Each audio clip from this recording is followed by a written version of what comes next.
오늘 제목이 달 기운 조절을 통한 병충해 관리, 뭐 이게 제목입니다. 그럼 이 제목 자체가 얘기하는 게 지금 병충해에 뭔가 달 기운에 관련이 있다는 얘기잖아요. 달 기운하고 관련이 있다는 얘기잖아요. 식물이라고 하는 이 존재가 뭐길래 달 기운에 어떤 식의 영향을 받느냐라고 하는 것부터 일단 알아야지 제목의 의미를 알 수가 있을 것 같아요. 그래서 슈타이너는 혹시 오늘 처음 오신 분 또 계신가요? 예, 예. 그럼 또 처음부터 얘기해야 되는데. 간단히 말하면 이렇습니다. 우리 인간이 지구에서 1년의 순환을 겪지 않습니까? 계절의 변화. 봄, 여름, 가을, 겨울 계절의 변화를 겪는데, 어쨌든 슈타이너 뿐만이 아니고 모든 영적인 주제를 다루고 있는 종교가 됐든 뭐 어떤 신비주의가 됐든 이런 데들에서는 기본적인 근거를 천문에서 찾습니다. 우주의 어떤 활동, 우주의 운동 방식 이런 거에서 기본 근거를 찾게 됩니다.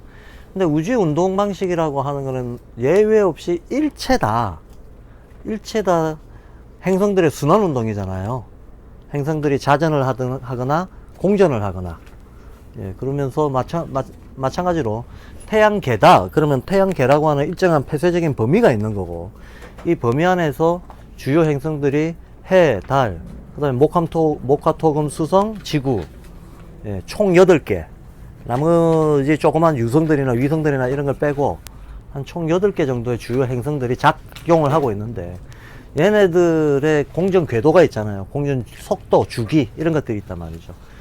그런 것들이 이리저리 배치가 되는 거에 따라 가지고 태양계 전체에서 일정한 에너지의 장이 형성이 된다고 보는 거죠. 그 에너지의 장이 형성되는 것들의 영향을 결국 지구가 받는다라고 보는 거고, 그럼 별들의 배치가 어떻게 되어 있는가에 따라 가지고 태양계 안에 에너지 장의 성질이 어떻게 변하는가가 결정이 되는 거고, 이 지구라고 하는 행성이 그 에너지장을 어떻게 받아서 어떤 변화를 일으키는가가 되는데, 지구가 이 에너지장에 영향을 받아 가지고 일으키는 변화는 지구 자체의 형성은 말할 것도 없고 지구에 있는 만물이 이로부터 나온다라고 보는 거거든요. 맨 처음에는 이 에너지장이라고 하는 것은 어차피 별기운이니까 어떤 별빛의 형태, 빛의 형태로 들어올 수밖에 없는데, 이렇게 빛의 형태로 들어온 이 에너지들이 아주 기초적인 원자들, 산소, 탄소, 질소, 황 하는 이런 원자들을 만들어낸다고 봅니다.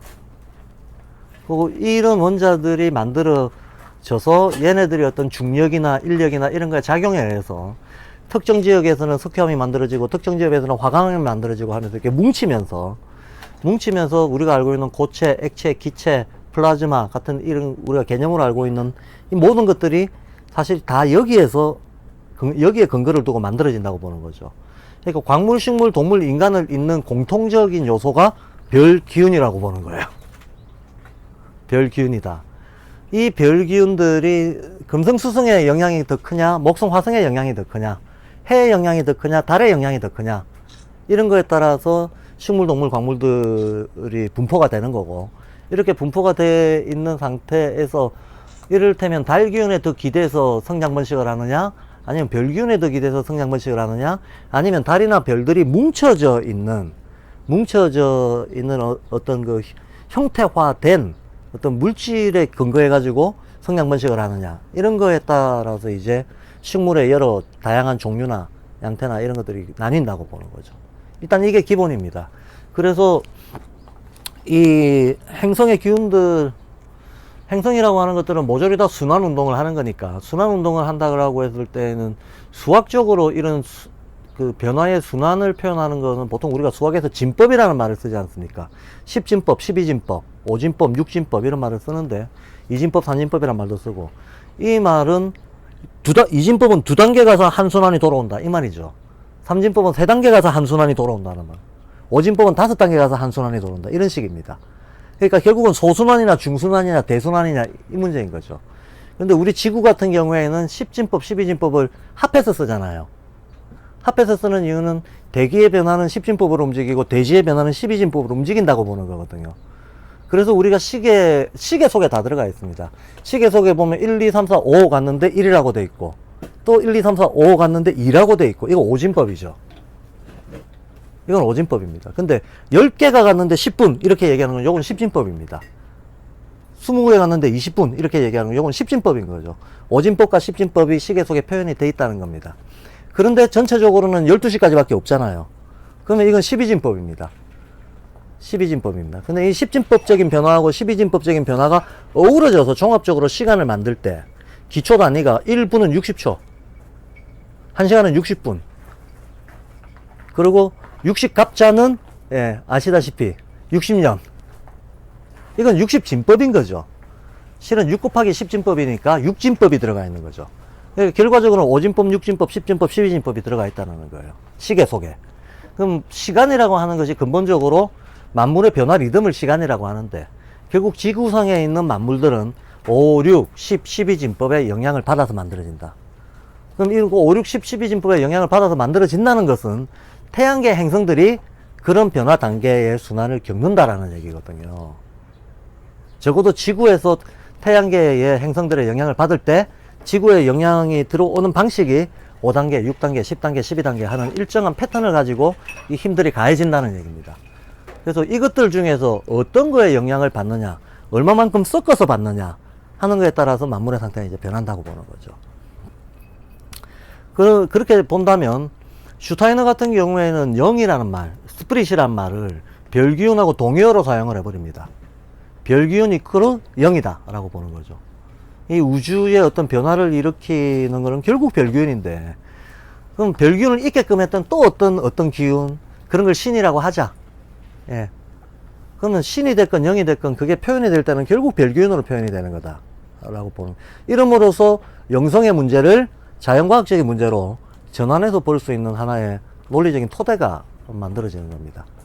자, 일단 이렇게 해놓고, 그러면 이제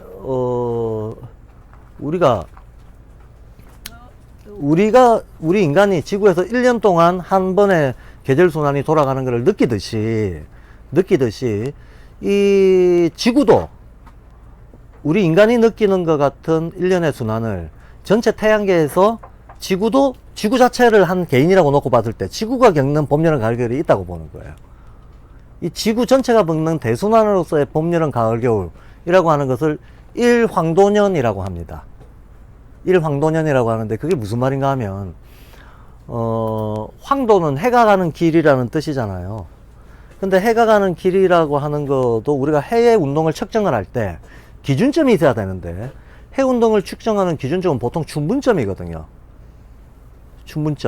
춘분점을 기준으로 해가지고, 그러니까 춘분점을 0도로 보고 그 다음부터 이제 1도씩 이렇게 한 달이 지나가면 해 뜨는 지점이 한 달에 30도씩 이동한다고 보는 거죠. 해 뜨는 지점이 황도대를 따라가지고 이렇게, 해 뜨는 지점이 실제로 황도대를 따라서 1년에 그렇게 이동하는 건 아닙니다. 1년에 이동하는 건 아니고, 72년, 지금 현대 천문학까지 동의하고 있는 것은 관측상 72년에 1도씩 황도대의 도수가 해 뜨는 지점이 바뀐다라고 얘기합니다.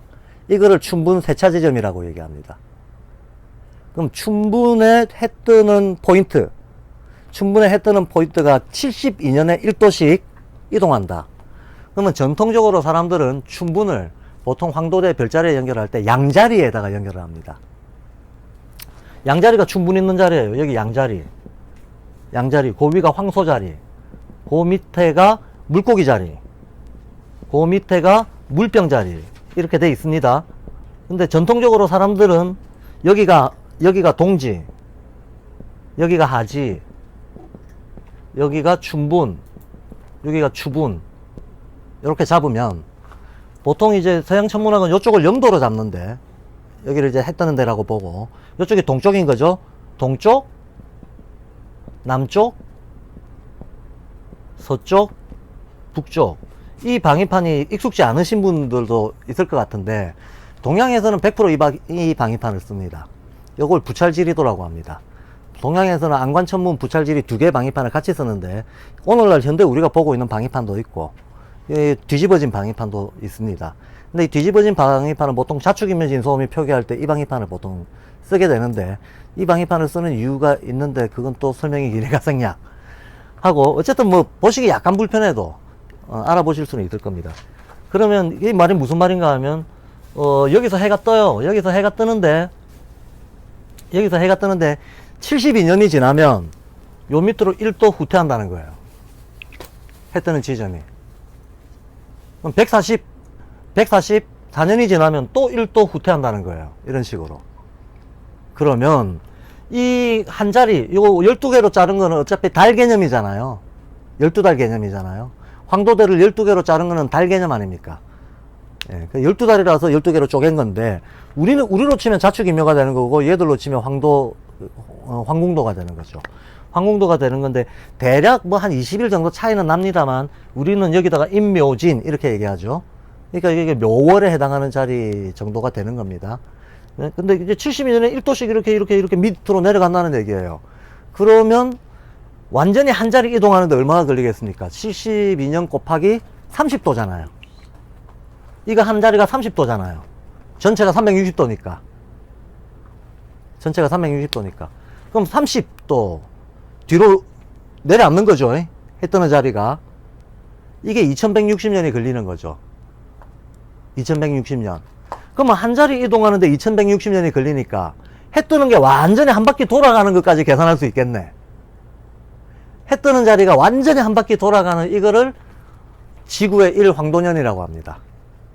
이게 바로 지구가 겪는 봄, 여름, 가을, 겨울이라고 보는 거죠. 해 뜨는 포인트가 한 바퀴 완전히 뺑 돌아가 버리는 거. 그러면 지구가 겪는 봄, 여름, 가을, 겨울에 걸리는 시간대는 얼마인가? 그건 뭐 산수잖아요. 2160년 곱하기 12 하면 25,920년. 25,920년이라고 하는 숫자가 나옵니다. 뭐 이거 다 순환 논리를 계산하는 거기 때문에 계산 그 자체는 그냥 산수입니다. 25,920년이라고 하는 그 세월이 말하자면 춘분 세차점이 한 바퀴 뺑 도는 세월이다. 그게 바로 지구가 겪는 봄, 여름, 가을, 겨울이다 라고 보는 거죠. 만약에 이 논리를 조금 연장해서 본다면 우리는 25,000 대략 26,000년 사이에 빙하기도 겪고 지구온난화기도 겪고 이렇게 된다는 거죠. 굉장히 건조한 어떤 지구 전체가 대체적으로 건조한 시기도 겪고 대체적으로 습한 시기도 겪고 이 변화가 있다는 겁니다. 이런 변화가 있을 때 이 지구가 마치 겨울처럼 꽝꽝 얼어붙어 있는 시기, 꽝꽝 얼어붙어 있는 시기를 인지학에서는 토성기라 그래요. 이때는 말하자면 토성의 영향이 지구에 가장 큰 때입니다. 여기 안 나오는데 파란 거로 쓸게요. 요때를 토성기라 그럽니다. 토성의 영향이 가장 클 때입니다. 근데 요때의 상태의 특징은 겨울 같은 상태예요. 그럼 사실은 봄, 여름, 가을, 겨울이라고 하는 거의 계절의 이 상태를 우리가 현대 물리학에서 얘기하는 힘의 개념으로 어느 정도 표현할 수 있거든요. 그러면 예를 들면 요때의 힘은 완전히 응축하는 힘이에요. 이렇게 힘이 안으로 찌그러들고 응축하는 겁니다.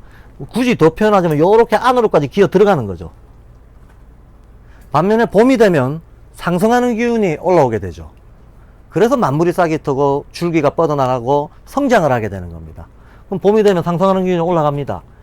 여름이 되면 퍼져나갑니다. 번져나가는 기운이 작용을 하게 되는 거죠. 그러니까 이파리가 옆으로 번지고 꽃이 피는 겁니다. 이 속에 옹골옹골 모여있던 어떤 씨앗 속에 옹골옹골 모여있던 생명력들이 봄에 상승을 해서 줄기를 타고 올라가 가지고 여름에 옆으로 번져서 잎을 내고 그 마지막으로 꽃을 딱 피우는 데까지 거기가 번져나가는 거죠. 그러고 나면 다시 기울어져야지 뭐. 기울어지면서 열매를 맺게 되는 거죠. 이 와중에 열매를 맺고 나면 완전히 생명작용은 요 위에서 1, 2, 3로 보이고 요 밑에서는 침잠에 들어가는 과정으로 들어간다고 보는 겁니다. 이게 우리가 1년에서도 겪는 순환이고 또 실은 25,000 대략 26,000년이라는 세월 속에서도 지구는 큰 어떤 지구라는 행성의 봄, 여름, 가을, 겨울을 이렇게 겪는다고 보는 거예요. 그럼 지구의 겨울, 그걸 토성기라고 합니다. 지구의 봄, 그걸 태양기라고 합니다. 지구의 여름, 그걸 달기라고 합니다. 지구의 가을을 지국이라고 합니다. 지국이라고 합니다. 그리고 이 각각의 이 비유적인 이 각각의 계절에 비유된 이 시기 동안에 주요하게 작용하는 어떤 우주의 기운들의 옛날 사람들은 천사의 이름이라든가 신의 이름을 붙여놨다는 거예요. 가령 아래쪽에 작용하는 애들은 아리만이라고 합니다. 요 위쪽에 분산적으로 작용하는 애들은 루시퍼라고 합니다. 그리고 대천사의 이름을 붙일 때는 여기를 가브리엘, 여기에 라파엘, 여기에 우리엘, 여기 미카엘이라고 하는 이름을 붙여놨습니다. 이건 천사 이름이 중요한 게 아니고 얘가 뭔 작용을 하는가가 중요한 거예요. 뭔 작용을 하는가가 중요한 거다.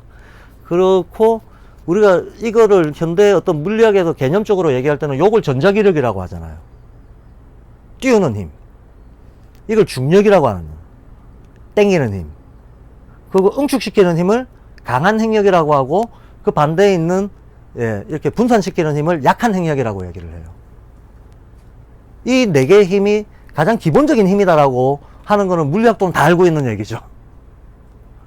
이 네 개의 힘의 이합집산을 통해서 모든 변화가 일어난다 라고 하는 겁니다. 그러니까 사실 슈타이너의 인지학 내지는 신지학이 굉장히 신비한 얘기를 다루는 것 같지만 따지고 보면 충분히 인간이 관찰과 사고를 통해서 개념적으로 이해할 만한 것들을 전개한 것이다. 개념적으로 이해할 만한 것들을 전개한 것이다를 우선 인정하는 게 중요할 것 같아요. 인정하는 게 중요할 것 같고, 그래 보면 지금 사실은 지금의 과학적인 시각하고는 많이 패러다임이 다르기 때문에 우리는 지구 역사 40억 년 뭐 그런 얘기 하잖아요. 어제 아래 무슨 기사를 보니까 지구가 보이지 않는 어떤 은하계 블랙홀을 향해서 한 바퀴 도는 데는 2억 뭐 몇천만 년 걸린다라는 현대 과학적인 계산이 나왔더라고요. 뭐 그럴 수 있겠죠. 어떤 근거로 그렇게 계산했는지는 따져보면 알겠지만, 뭐 그렇게 걸린다고 하니 그럴 수도 있겠다. 뭐 2억 년짜리 순환만 있겠어요? 더 큰 순환도 있겠지. 근데 사실 2억 년 이런 거는 지금 우리가 뭐 다룰 수 있는 그 숫자 단위는 아닌 것 같고. 그럼 3만 년의 빙하기와 온난기를 거친다라고 하는 거는 이건 충분히 납득이 될 만하죠. 한 3만 년쯤에. 근데 요다음부터는 저한테 진짜 그렇습니까? 증명해보세요. 요구하지 마세요. 슈타이너 얘기고. 그 만약에 진짜 3만 년이라 그러면 한쪽이 기껏해야 얼마라는 얘기지? 3만 년 나누기 4 하면 얼마 나옵니까? 7, 8천 년? 7,500년 그 정도. 한마디로 이 한쪽 면이 7,500년 정도밖에 안 된다는 얘기잖아요. 이런 얘기 하다 보면 창조과학하고 비슷하네. 이렇게 돼버립니다. 그럼 지금 어디에 있는 거예요? 지금 여기 있어요. 지금 여기 있다고 봅니다.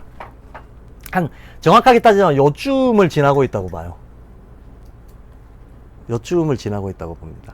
그래서 여기를 꺼가지고 슈타이너는 우선 인간에 대해서 정의하기를 뭐라고 정의하는가 하면, 우리는 이런 생각하죠. 광물이 먼저 생겼냐, 인간이 먼저 생겼냐. 인지학적으로 보면 인간이 먼저 생겼어요. 광물보다. 원생 동물들이 있기도 전에 인간이 먼저 있었다가 됩니다. 그 인간의 정의가 달라서 그래요. 인간이란 뭐냐?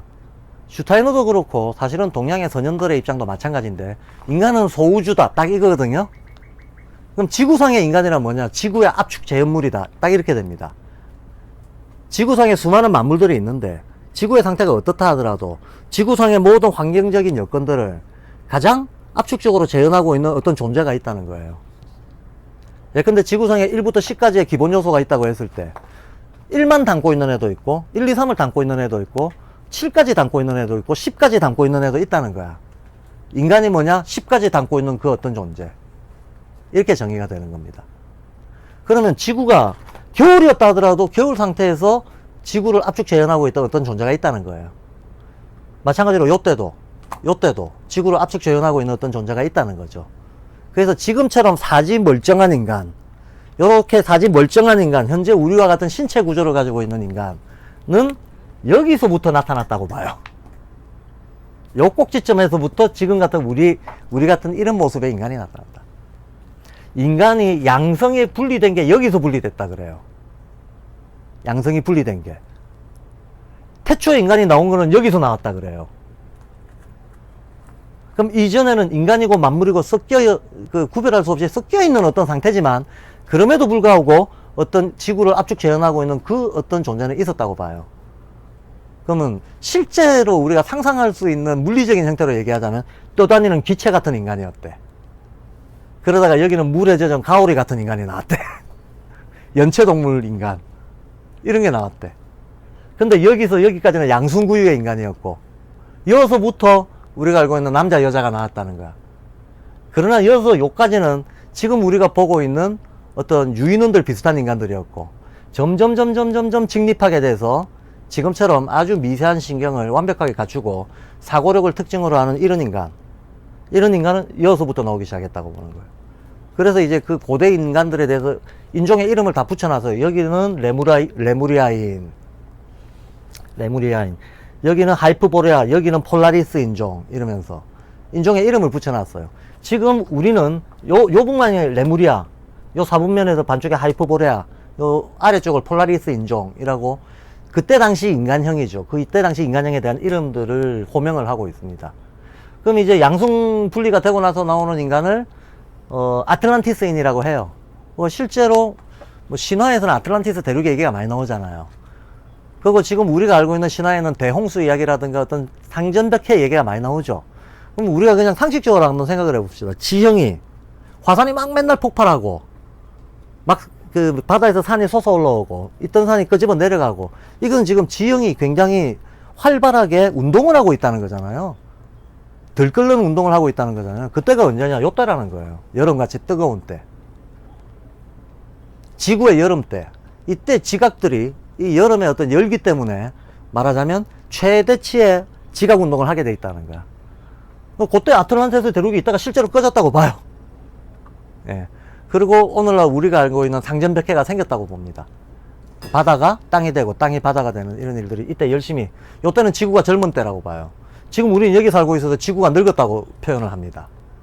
지구가 늙었다고 표현을 하는데, 그럼 지구가 젊었냐 늙었냐? 지구가 지금 열운동이 활성화가 돼 있느냐 아니면 냉각운동이 활성화가 돼 있느냐, 이런 거에 따라서 광물의 상태부터 바뀔 거 아닙니까? 그럼 광물의 상태가 바뀌면 미네랄이 바뀌면 미네랄을 먹고 사는 식물의 상태가 바뀌고, 식물의 상태가 바뀌면 당연히 연이어서 생태계 모든 상태가 다 바뀌게 된다 라고 보는 거죠. 라고 보는 거고, 이런 어떤 변화가 일어나는 이유는 제가 아까 춘분 세차점 얘기를 했지만, 춘분 세차점만 변동할 뿐만 아니라 그거에 따라서 목성, 화성, 토성, 뭐 금성, 수성의 어떤 공전 궤도, 지구와의 궤도, 이런 것들도 다 바뀌기 때문에 그 종합적인 작용값으로 이런 결과가 나온다는 거거든. 이런 결과가 나온다. 우선은 논리적으로는 이렇습니다. 하나하나 따지는 건 그렇다 치고, 자, 다시 우리 주제로 돌아와가지고, 달의 억제를 통한, 달기운의 억제를 통한 병충해 관리, 이게 지금 주제잖아요. 이 전체적인 과정 중에서 이 각각의 시기마다 주도하고 있는 자연력이 다른데, 그 주도하고 있는 자연력에 제가 신성의 이름을 부여했다 그랬잖아요. 문명적으로는 이때의 신성에다가 엘로힘이라는 이름을 부여했고, 기독교 전통에서는 이때의 신성에다가 여호와라는 이름을 부여했고, 요때의 신성에다가 그리스도라는 이름을 부여했다라고 신학적인 해석까지 해버립니다. 근데 이거는 약간 종교 문제로 가는 거니까 그냥 소개만 해드리고 끊고요. 오늘날 우리의 기준으로 볼 때, 자, 요때는 뭐가 아무것도 분화가 안 돼 있고 뭉쳐 있었어. 뭉쳐 있다가 요때 기체하고 액체가 분화가 된다 그래요. 기체하고 액체가 분화가 되고, 요때 기체하고 액체하고 고체까지 분화가 된다 그래요. 그러면서 모든 것들의 만물의 형태가 다 달라지는데, 동물이 나온 거는 뼈 있고 살 있는 동물이 나온 건 여기서부터 나왔다 그래요. 이전에는 동물이 있었다 하더라도 동물의 힘은 별로 없고 식물의 힘이 압도적이었다는 거지. 액체와 기체 정도의 어떤 밀도가 지금하고 물론 다르고, 기체의 밀도, 액체의 밀도가 다 다른데, 기체의 밀도는 훨씬 짙고 액체의 밀도는 훨씬 옅은 시절이었다 라고 얘기를 합니다. 근데 그때 식물이, 어떤 식물의 원형적인 상태들이 자라나기 시작했다고 보죠. 예. 그러면 지금 우리가 보는 기준에서 본다면 이때 있었던 그 어떤 것들이 광물로 남게 되고, 그 어떤 부분들이 식물로 여기서 태어나게 되고, 여기서는 동물이 탄생했다고 보는 거예요. 그래서 발도르프 커리큘럼에서는 동물학, 식물학, 광물학 하는 식으로 거꾸로 거슬러 내려가잖아요. 거꾸로 거슬러 내려가는 이유가, 여기 지금 우리 인간이 있기 때문에 우리 바로 앞 단계가 사실은 정서적으로, 인식적으로 가장 동감이 잘 이루어지는 데거든. 그래서 아이들이 감성 위주의 수업을 할 때 가장 동감이 쉽게 이루어지는 대상부터 해가지고 역으로 거슬러 올라가는 겁니다. 그래서 동물학, 식물학, 광물학의 순서로 배우게 돼요. 배우게 되는데 점점 기원을 쫓아 올라가는 식으로 배우는 거죠. 기원을 쫓아 올라가는. 자, 근데 이제 식물과 관련해서 중요한 게, 슈타이너가 이 자연과 사람을 되살리는 길을 읽어보면, 식물은, 다른 요소들은 식물을 성장시킬 뿐, 식물의 번식을 관장하는 것은 달이다. 그래요. 달 기운이 식물의 번식을 관장한다. 라고 얘기합니다. 근데 이제 그게 왜냐하면, 여기서 식물이 생겼다 그랬잖아요. 지금 번식 얘기인데요. 여기서 제가 아까 사람의 양성구유가, 여기는 양성구유였다 그랬잖아요. 한마디로 암수가 없다는 거죠. 암수가 없다는 거. 식물은 이미 존재했습니다. 암수가 없는 식물이 있었다는 거야. 양성구유의 식물이 다수 있었다, 여기. 그러다가 이쪽으로 오면서 실제적으로 이 태양계에서 달의 위성적인 위치가 요때 달의 위치하고 요때 달의 위치가 완전히 표관하게 다를 정도로 지구하고의 거리에 어떤 변화가 생겼다고 봐요. 행성계에서, 태양계에서 변화가 생겼고, 요때부터 달 작용이 지구에 미치는 영향이 어마어마하게 세졌다라고 봅니다. 달 기운이 세지면서 모든 생명체들의 양성분리가 일어난다고 봐요. 여기서는 일방적으로 해기운이 센데, 그때는 양성분리가 안 됐는데, 달 기운이 해기운 못지않게 지구에 미치는 어떤 영향을 차지하게 됐을 때, 비로소 우리가 오늘날 음양이라고 부르는, 동양에서는 음양이라고 부르는 이 구별들이 집중적으로 생겨나게 됐다는 거예요. 그러면 여기서 암수가 생겼다는 거 아닙니까? 사람의 암수만 생긴 게 아니고, 동물도 여기서 생겼고, 동물이 생겼다기보단 번성하기 시작했고, 식물도 여기서 암수가 갈라지기 시작했다는 거야. 그러면 식물의 번식이라고 하는 건 암수가 있어야지. 암수가 있어야 번식이라고 얘기를 하는 거거든. 번식은 달 기운의 영향 아래 번식력이 쑥 자라나게 됐다라고 봐요. 그래서 성장은 이쪽에 있는 기운을 이제 물리적인 힘으로 얘기를 할 때는 여기를 에테르체라고 얘기합니다. 보통 우리가 번역을 할 때는 그냥 일반적으로 여기서 말하는 건 전기체, 여기서 말하는 전기체가 에테르체입니다. 에테르체고 보통 그냥 생명력이라고 번역해버리죠. 여기를 아스트랄체라고 합니다. 달을 비롯해서 온갖 종류의 별기운들을 아스트랄체라고 하는데, 여기는 자아체라고 합니다. 이름이. 여기를 주도하는 힘의 이름이, 여기는 물질체라고 합니다. 요거를 인지학에서는 사구성체라고 합니다. 사구성체라고 하는데, 그러면 식물의 본질은 에테르체예요. 에테르체, 즉 전기체가 식물을 만들어낸다는 거예요. 식물은 전적으로 전기체의 영향을 받아가지고 만들어진 생명이다. 생명의 대표다. 이렇게 된다는 거죠. 그러면 에테르체가 기반이 돼가지고 식물이 자라납니다. 이걸 자라는 걸 성장이라고 하잖아요. 예. 그런데 번식은 소위 말해서 성장이 급속도로 갑자기 팍 일어나는 걸 번식이라 그래요. 번식을 위해서 천천히 자라는 과정이 성장이라면, 번식 그 자체는 이런 성장이 폭발적으로 빵 하고 일어나는 거라고 이 책에서 얘기하고 있습니다. 예, 그렇게 비유를 하고 있는데, 전기체에 기반한 이 식물이 달기운의 영향으로 번식력이 생긴다는 거야. 그래서 만월이 되고 난 뒤에, 만월이라고 하는 게 달기운이 세게 쏟아진다는 거거든. 식물이 쑥 자랍니다. 식물의 성장에 제일 큰 영향을 주는 게 달기운이라서 그게 특히 표가 나는 게, 제일 표가 나는 것은 보름달이 떴는데 마침 또 비가 왔다. 그때 비가 오고 나서 보름달이 떴다거나, 보름달이 뜨고 나서 비가 왔다거나, 이러면 식물이 무섭게 성장해 있다는 거예요. 왜냐하면 비가 왔다, 액체잖아요. 그 액체는 실제로는 에테르체가 액체 성분에 제일 가깝거든요. 요건 고체 성분, 나중에는 요건 기체 성분이 제일 가까워요. 그러다 보니까 비가 왔다, 그럼 에테르체도 강화됐는데 달이 떴다, 이러면 이 두 조건이 맞아가지고 식물이 확 자라는 게. 근데 우리도 경험적으로 습기 많은 날 달이 보름달에 가깝게, 꼭 보름달이 아니더라도 보름달에 가깝게, 만월에 가깝게 떠 있는 때가 있으면 식물의 성장이 빠르다는 것은 텃밭에 온갖 잡초가 다 알려주는 거잖아요. 이쪽이 고체고 저쪽이 기체 아니에요? 예? 토성기가 고체고 여기가 기체 아니에요? 맞아요. 그렇게 얘기했어. 지금 반대로 얘기하시죠. 아니요, 요쪽이 고체. 예, 요쪽이 기체. 예. 고체, 액체, 기체 이렇게 되는 거죠. 예. 고체, 액체, 기체. 그래서 비 오고 액체 보강이 되고 달 뜨고 그럼 달기운이 기체로서의 달기운 그냥 똑같은 기체라도 해기운은 별 상관없고 예, 달기운이 있어줘야 번식에 영향을 준다라고 보는 거거든요. 그러면 식물의 병은 뭐냐? 식물은 우리처럼 오장육부가 복잡하지 않기 때문에 균형을 잡아야 되는 요소들이 단순하기 때문에 병 안 걸린다 그래요. 식물은 병이 없다. 식물은 병이 없다. 원론적으로. 넌 병이 없는데 병에 걸리는 조건은 이게 너무 세면 병에 걸린다. 달기운이 너무 세다는 것은 번식력이 너무 강하다는 거잖아요. 번식력이 너무 강하다는 것은 본체가 에너지를 바깥으로 뿜는 게 너무 강하다는 거예요. 그럼 자기 에너지가 소실이 되잖아요. 소실이 되면 정상적인 상태에서는 뭐 바깥에 병원균이 들어온다든가 박테리아, 곰팡이 이런 애들이 덤빈다면 사람으로 치면 면역력처럼 밀어내버리는데 밀어낼 힘이 없으니까 박테리아, 곰팡이 이런 거에 약해져 버린다는 거야. 병해충 이런 데 약해져 버린다는 거예요. 아, 이거는 뭐 사실 사람한테 비유하면 너무나 쉽죠. 아, 여성들이 애 낳고 나면 몸 부실해지잖아요. 번식을 하고 나면 에너지가 다 빠져나가니까. 맞잖아요. 애 둘, 셋, 넷, 와, 저 10명까지 낳은 분을 봤습니다. 그런 분들은, 와, 그 에너지가 어디서 충당이 돼서 10명을 낳았을까? 예, 제 친구가 11번째거든요.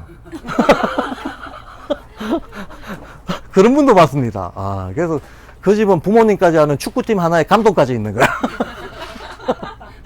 가족 축구팀 하나 만들고 감독까지 세워도 한 가족이면 끝나. 근데 옛날 분들은 진짜 왕왕 그런 분들이 계시더라고요. 우리 때는 5형제, 6형제, 7형제 흔했거든요. 5형제, 6형제 흔했습니다. 저도 5형제예요. 근데 요즘 분들은 보니까 그저 좀 약하죠. 한 3명만 낳아도 힘들더라고요. 보니까 많이 힘들어 하시더라고. 뭐 삶이 달라져서 그러겠죠. 지구의 환경도 달라졌고. 자, 어쨌든 그래서 다 식물이 병에 걸리는 조건은 이 달기운이 강성해지는 거를 조절을 못 해주면 식물의 에테르체가 다 빨려 나가가지고 병이 걸리는 거다. 이렇게 정의를 합니다. 그렇다면 식물에 병이 걸렸을 때에 식물을 고쳐주는 방법은 딱 두 가지인 거죠. 에테르체를 강화시켜주고, 예, 달기운을 빼줘야 돼요. 잡아줘야 됩니다. 이렇게 하면 식물은 건강해진다. 근데 이 달기운이라고는 하지만 달 플러스 별기운이거든요. 달 플러스 별기운입니다. 달이 별들을 대표하는 것 뿐이에요. 그래서 이걸 성기체라고 하는데, 성기체를 약화시키고 에테르체를 강화시키고 이렇게 하면 식물이 균형을 잡는다 라고 얘기합니다. 그러면 음양이라고 하는 관점에서 보면 상대적 음양 했을 때는 얘하고 비교하면 얘보다는 얘가 상대적 양이죠. 얘하고 비교하면 얘가 상대적 양이에요. 그러면 결국은 식물한테 뭔가 음적인 영향을 주는 비료를 좀 더 주고 양적인 영향을 주는 비료들은 좀 약하게 주고 안 주거나 이래야 된다는 거야. 예. 그래서 어떤 광물 비료를 쓴다든가 유기 비료를 쓸 때에도 얘가 음적인 효과가 있다고 판정되는 것들, 예를 들면 석영 같은 것들이에요. 아니면 쥐오줌풀 같은 거 이렇게 태워가지고 뭐 어디 동물 창자에 넣었다가 겨울에 묻었다가 겨울에 묻는 이유는 음적인 힘을 받으려고 하는 거거든요. 빼가지고 비료로 쓴다 이런 식입니다. 결국은 에테르체 강화, 성기체 약화 요거를 잘 조절을 해주면 식물이 회복한다가 제일 큰 요지입니다. 제일 큰 요지입니다. 나머지 이제 기술적으로 무슨 비료 하고 나오는 것들은 이 원리에 따라 가지고 어떤 소재들을 이제 그런 힘을 발휘할 수 있도록 더 많은 전기체를 비료가 품고 성기체를 억제할 수 있는 힘을 품을 수 있도록 제조를 하는 거예요. 제조를 한 것들이 대표적인 것들이 소개가 되어 있습니다. 예. 자, 일단 기본 원리는 여기까지입니다. 기본 원리는 여기까지고, 그래서 모든 비료가 그 식물이 병충해에 걸렸다라고 했을 때 쓰는 비료는 소재는 다를 수 있지만 비료의 성질은 다 똑같다는 거야. 전기체 강화, 성기체 약화. 예. 이거 양쪽 효과를 잡을 수 있는 어떤 소재 조제를 하면 예, 그게 다 식물 병충해를 막는 것들이 된다. 원리는 이렇습니다. 그러면서 그거에 대한 예를 이것저것 이제 6강부터 조금씩 나오기 시작해요. 이 병충해 장이 하나에만 나오는 게 아니고 6강부터 시작해서 6, 7, 8강에 걸쳐서 어떤 작물의 병충해는 뭐 하면서 정폭제 소개하듯이 이게 병충해 잡는 이 비료들을 만드는 방법을 이게 산발적으로 한 대여섯 가지를 소개하고 있어요. 대여섯 가지를 소개하고 있어서, 근데 제가 지금 이 책을 읽은 지 오래돼서 이게 찾으려면 조금 시간이 걸릴 것 같은데. 몇 개 일단 저장해 놓은 게 있어가지고, 몇 가지 사례를 우선 들어드리고, 사실 저는 오늘 와가지고, 책을 보고 책에서 질문을 해주시면 내가 설명해줘야지. 책은 일단 제가 다 이해했다고 생각을 하니까. 책 안에 나와 있는, 대개 사람들이 이 책에 나와 있는 것 자체를 이해를 거의 힘들어 하시거든요. 그래서 책 안에 이게 소개가 되어 있는 거는, 이건 이래서 이렇다고 얘기를 하는 겁니다 하고 설명해 드리는 건 쉬운데, 제가 기억을 해서 이렇게 외워서 말씀을 드리기는 좀 찾아야 됩니다. 그래서 몇 가지만 사례를 좀 말씀을 드리자면, 날이 너무 나른한데 선생님 한국적 꽝 하고 하시면 안 돼요? 한국조요? 뒷부리 때. 쉬어가시면 어떨까? 너무 힘들게 아하. 오셨는데 오시자마자 아니, 저는 괜찮은데, 논스톱으로 여기 하시니까. 계신 분들이 쉬는 타이밍이 됐나요? 아니요, 그건 아니에요. 그건 아니고. 예, 예. 너무 좋은 말씀이라 그게 막 소화가 되기가 한 5분만 쉬었다가 벅차서 그럴까요? 예. 그러시죠. 시간적으로. 5분, 10분 쉬고 다시 시작하겠습니다. 제가 좋은 사람이 아니에요. 쟤 뭐야? 잘생긴 놈이에요. 리트리버네? 예. 잘생긴